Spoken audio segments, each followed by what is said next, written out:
Welcome back. In this tutorial we're going to start to talk about contractors. Now, contractors is an important topic because lots of organizations work with contractors. Probably all organizations actually work with contractors. But some work very, very closely with contractors all of the time. So this is a super important topic because there are some significant challenges that we have when working with contractors. Let's just first of all define some words here. So on this slide we've got contractor, subcontractor, and a client. Now the client is the organization who is hiring the contractor. So it's a person or an organization who hires the contractor to do a particular job. So the contractor is doing a job or providing a service of some kind for this client. The first thing I would say here is the job or the service that the contractor is doing for the client, well, it's actually the client's job. The client is just delegating it to a contractor. When that happens, clients might think, oh, we've just passed on all of our responsibilities for this job to somebody else because they're doing it and not us. Therefore, it's not our problem. In fact, nothing could be further from the truth. If I bring in a contractor to do something for me, let's say provide security in my premises, providing security in the premises is actually my job. These are my premises. And the security of my premises is my responsibility. Now I can get my own team to do this and hire an employee, or I could give it to a contractor who is dedicated and very good at doing this. But either way, this is my job. I'm delegating it to somebody else. But I am still responsible for the safety of the security team. That makes sense? Yeah, so we're not delegating all of our safety responsibilities to someone when we do this. What is a contractor? Well, a contractor is the person or the organization who is doing this job. So they are taking on a contract to provide materials or labor, to perform a service, or to do a job. So that could be a cleaning contractor, security contractor, a food catering contractor, a waste contractor. It could be a contractor to do some building work, some electrical work, plumbing, whatever it may be. It could also be a consultant, to be honest. If you bring in a training company, let's say you got me to come and do some training for you. That's not going to happen, by the way, I'm too busy. But when I go in to do training, I am a contractor because I am providing service to you as the client. Hey, sorry to interrupt. If you're regretting your choice of course provider and you'd wish you studied with me instead, there's no problem. You can. Why don't you head over to Google right now and Google Compassa Rescue. Search for that and go to our rescue package. This is available for both international and national general certificate students. Perhaps your course is expired. Perhaps you've failed one of the assessments and you don't know what to do next.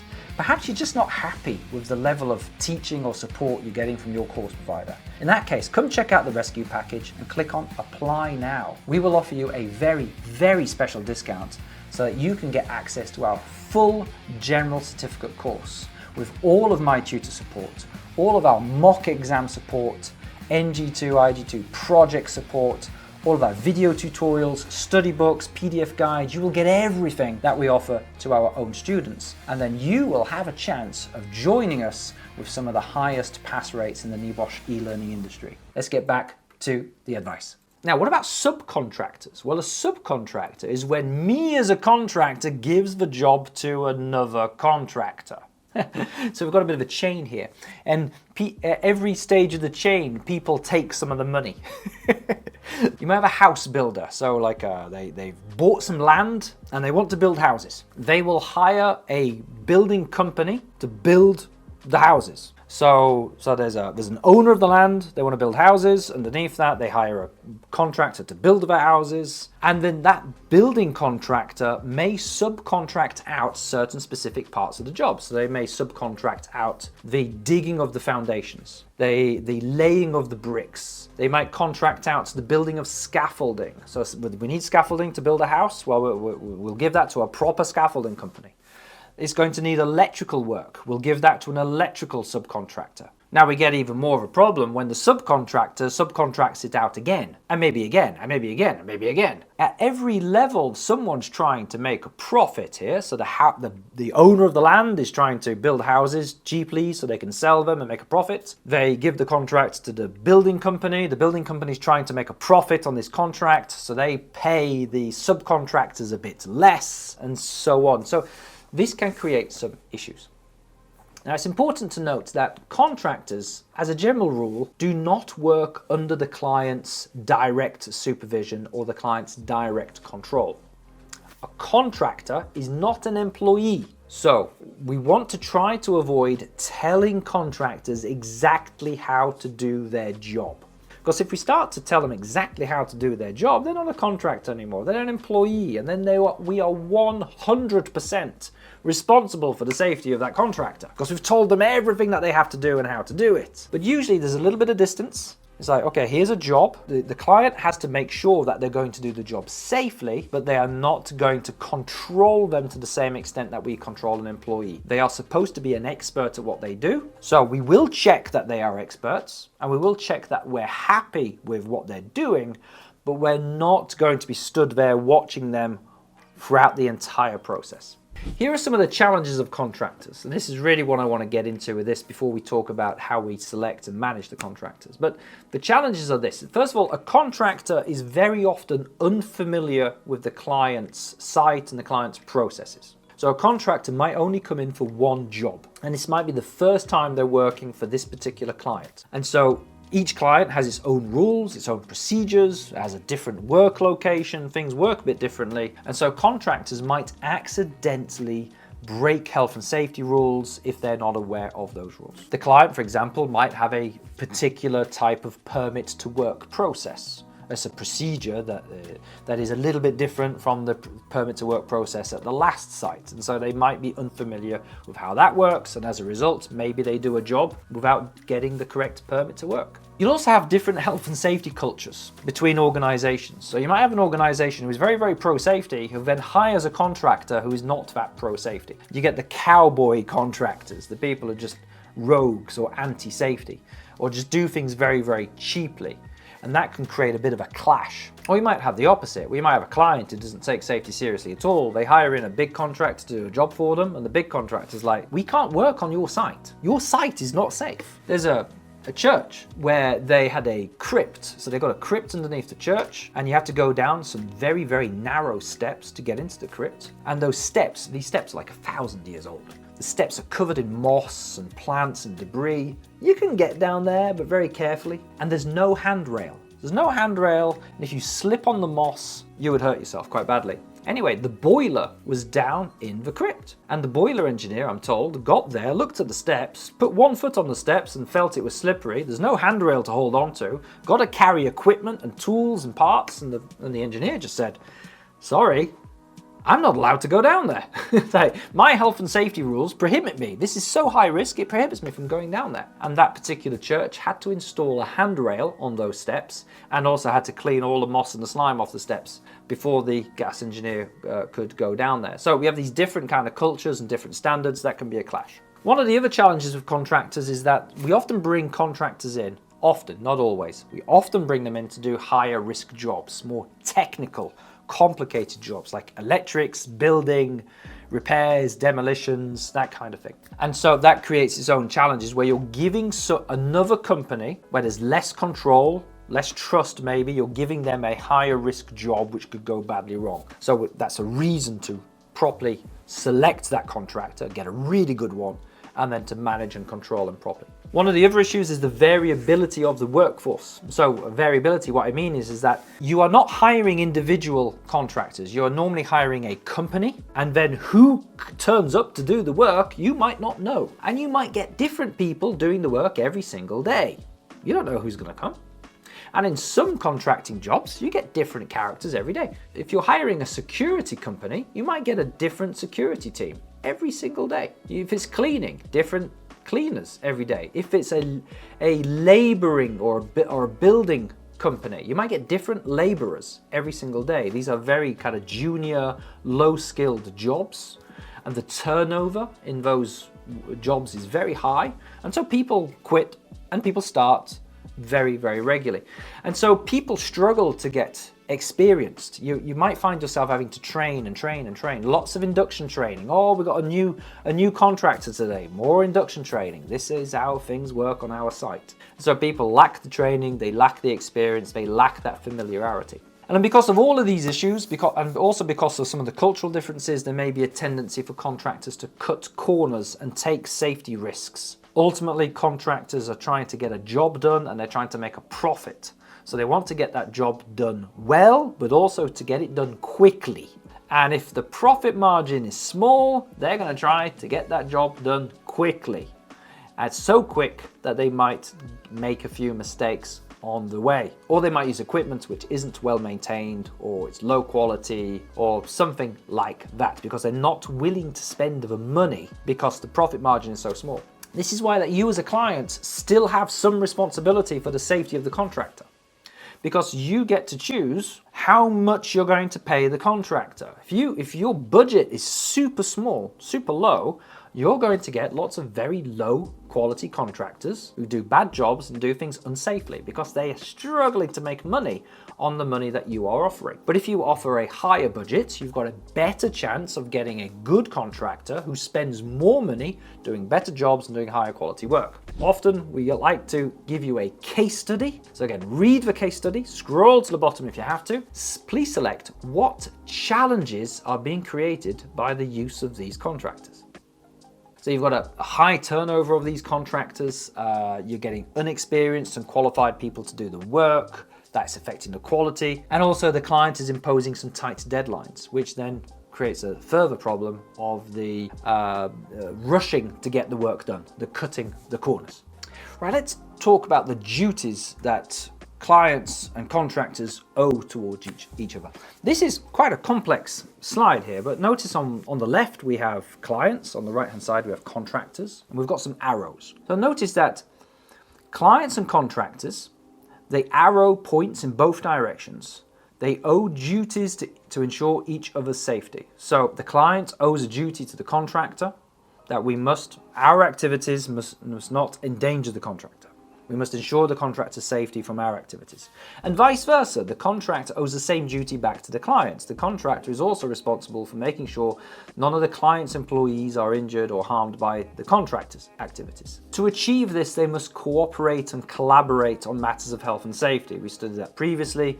Under C155 and R164, we have a duty to collaborate to ensure each other's health and safety. And that requires that we provide information on the hazards, the risks and the controls and the emergency procedures and so on. Now, for contractors to be able to work safely, it's important that clients do not apply unreasonable pressure on the contractor. So if the client is putting large amounts of pressure on a contractor to get jobs done quickly, to get it done cheaply and so on, they are going to make mistakes. They're going to rush things. And that is not going to result in a safe workplace, and it's not going to result in a good job either. Contractors usually bring in their own equipment, and they are generally responsible for the safety and quality of their equipment. Now, the client may check that their equipment is of good quality and it's safe, but it's the contractor's job to provide that equipment and to maintain it and check it and so on. Now, if a client does lend a contractor their own equipment, so let's say the client has a ladder and the contractor doesn't, right, well, first of all, why have you hired that contractor if they don't have a ladder to do the job they need to do? But anyway, this does happen sometimes. The contractor asks, can I borrow that ladder? Right? The client can lend the contractor the ladder, but the client must ensure that the ladder is safe to give to that contractor. I do know one person who was prosecuted for manslaughter who employed a sole trader contractor, so a one-person contractor, one man. I can't remember what the job was, but it was an office. The contractor had to work at height, and they borrowed a stepladder, and the stepladder was faulty. So the client lent this stepladder to this contractor. Something went wrong. There was a fault with the stepladder. The contractor fell, hit their head, and died. It was very, very unlucky. Didn't fall far, but cracked their head and died. And the client was prosecuted for manslaughter because they had knowingly provided this stepladder to the contractor. Knowing that it was faulty, gave it to the contractor.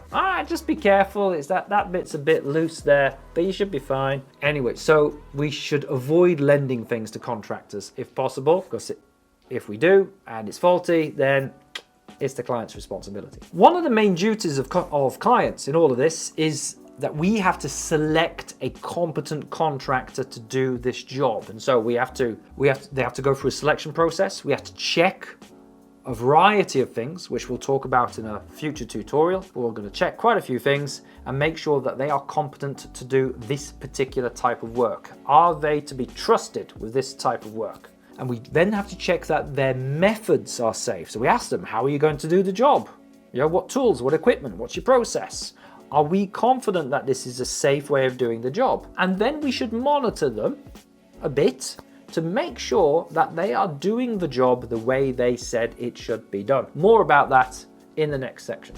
Now, when working with contractors, there's a timeline of how things work. So firstly, we as the client identify the need for a job to take place. And then we have to choose a contractor to do this particular job. Once the contractor has been chosen, we then have to do some planning. How we're going to do this job, we liaise, we collaborate together to make sure that the job can go ahead safely. Then the contractor arrives and does the job for us. And during that time, we have to manage that contractor to make sure the job goes ahead as planned. And then after the job is finished and the contractor's gone, we will then review the contractor's performance, review the quality of their work, and ask ourselves, do we want to use that contractor again in the future? Now, in this tutorial, I'm going to focus on the planning part of it. So how do we plan, how do we coordinate this contracted work? So we've already spoken a little bit about some of these things, but let's talk about it a bit more. So there are things to take into account when planning work. One of the first things is we're going to have to exchange information. So we're going to have to be very clear on what the job is and what hazards and risks the contractor might be exposed to. So for example, there might be asbestos in the building, in which case we need to tell the contractor that so they don't accidentally disturb the asbestos and in 20 years, 40 years, get lung cancer and die. That would be a terrible thing to happen. There might be electrics in the walls, there might be gas pipes, there might be vehicles in the area. We have to make sure the contractor is aware of all the hazards. We also have to tell the contractor about the rules. Maybe we have rules on PPE, on hard hats, on glasses, on high visibility workwear, rules on where they can and can't go. And from there, the contractor has to create a method statement or a system of work. They have to be able to tell us how they're going to do this job, and they're going to have to risk assess that method as well. So what there is there's an exchange of risk assessments and method statements. The contractor will give us the risk assessments and method statements for the job, and we, as the client, will review those and make sure that we are happy with those before we allow them to go ahead. Part of this process is to agree on some of the practicalities. So things like, where can the contractor park? Can they park in a location where it's easy to get their tools, equipment, and materials from the vehicle to where it needs to go? So can we allow them easy access? Maybe we give them access through a fire exit because that's the closest way to get there. We also have to think about storage. Where can they store their equipment and their materials? Can we give them a cupboard? Can we give them an area outside? Is there a place they can put things? We also need to have a nominated point of contact. So someone whose job it is to liaise with them during the planning phase and also during the work as it takes place. So who's responsible for looking after them? Contractors do need access to welfare facilities too. So they need access to toilets, showers, a canteen if you've got one, first aid room. Then there are things like the first aiders and the emergency procedures and all of that. All of that needs to be communicated and shared, and wherever possible, you should allow contractors to use your welfare facilities if they are on your site. Right, let's take a moment to look at another case study. So again, read through this, scroll to the bottom to see all of the options, and select what improvements could be made to the planning and coordination of this work.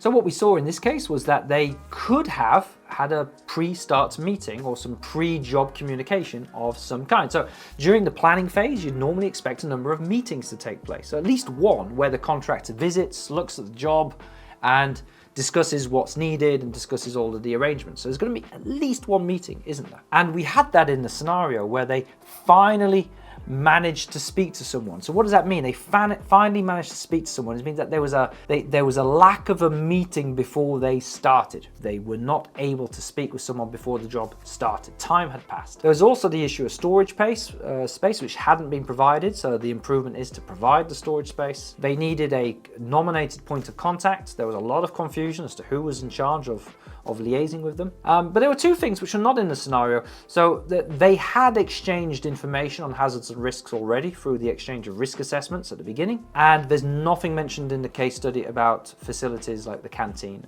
and the toilets and so on. So those were wrong answers. And there we are, that ends the tutorial on the challenges of contractors and the planning and coordination. In the next tutorial, we are going to look at the selection and management of contractors, an area which commonly gets exam questions. If you're regretting your choice of course provider and you'd wish you studied with me instead, there's no problem. You can. Why don't you head over to Google right now and Google Compassa Rescue.